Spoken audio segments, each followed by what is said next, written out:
government and this UPA government that in our government, a very large segment of the strength of the government was derived from the principal party in the coalition, namely the BJP. In this government, not only were there a number of parties, but two of the groups, one the Congress and the other the left, they were of a size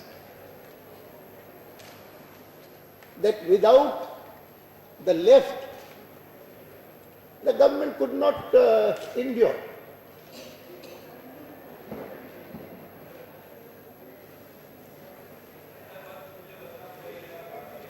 So that on the one hand, these two coming together created a situation of programmatic disharmony.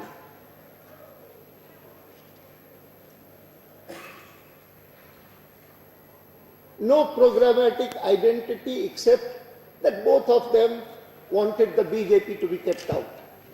Anti-BJPism seemed to be the only glue to keep them together.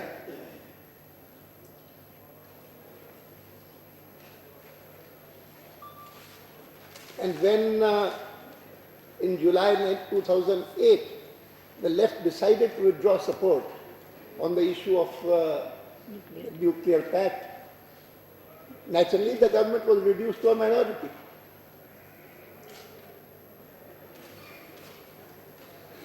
What went on after that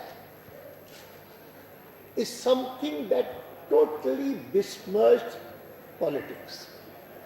The kind of opportunistic alliances that developed and the manner in which even after the new alliances, the government felt that the numbers will not be adequate unless members who were still in the opposition could be brought to our side.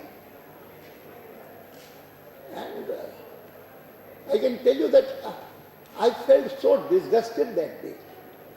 All those days when news used to come, so and so is likely to cross over, so and so is likely to go here and there. I said, what's happened? Therefore it is that I feel that it's a devaluation not only of the office of the Prime Minister, but even of Parliament that we have witnessed in this 14th Lok Sabha.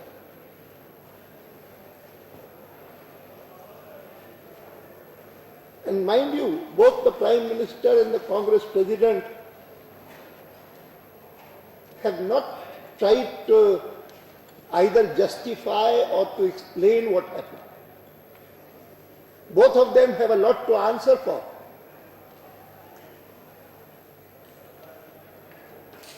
Their silence is not a shield.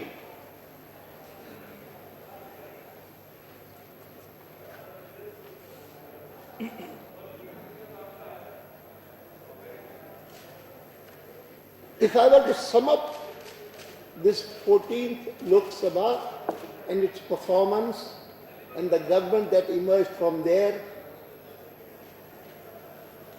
I would like to sum it up as I have just said. It's a failure on all fronts. The handout that we have prepared, my colleague Jaswant Singh ji and myself, identifies the area of failures in the economy. In fact, only a few days back, I had a roundtable meeting with eminent leaders of industry and business, in which Jaswant Singh was there, Yashwant Sinha was there, both of them former finance ministers, several of my other colleagues also were there. And in that,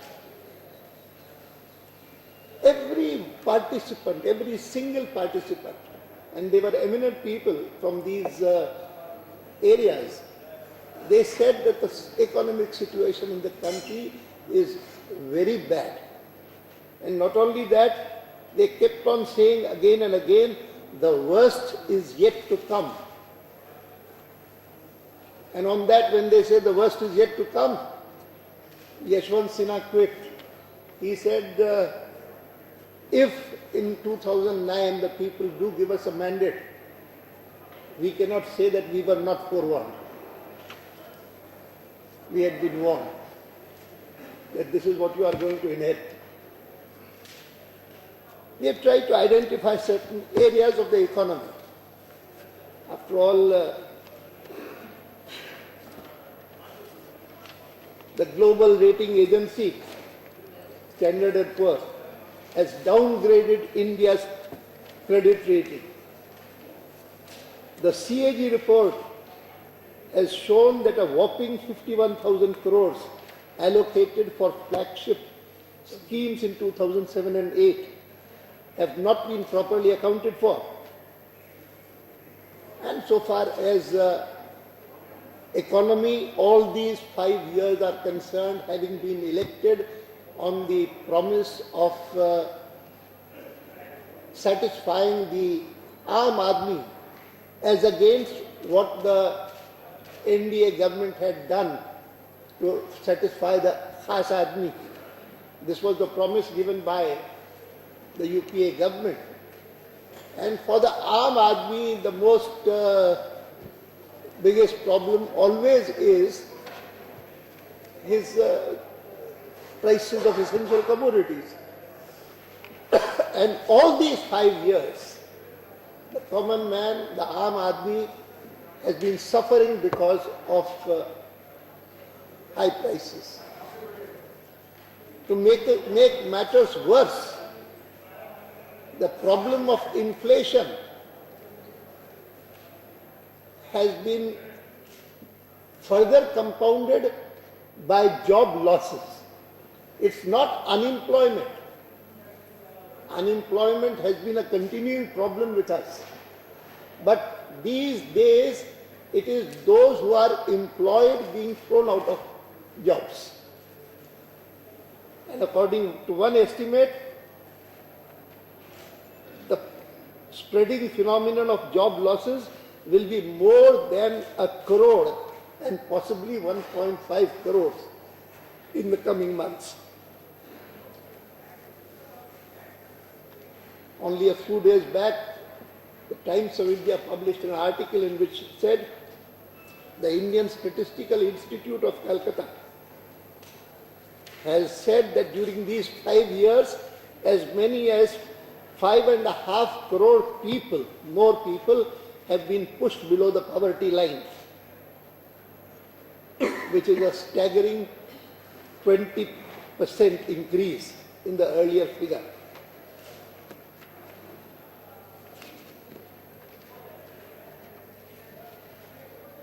On the security front, this government gives a clear impression of being a weak government with an indecisive leadership.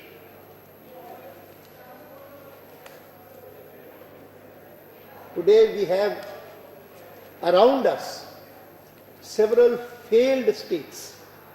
Pakistan, for instance, is presently in the throes of instability, volatility, mainly because of the alarming growth of the forces of religious extremism and fundamentalism, which have a deep antipathy for India.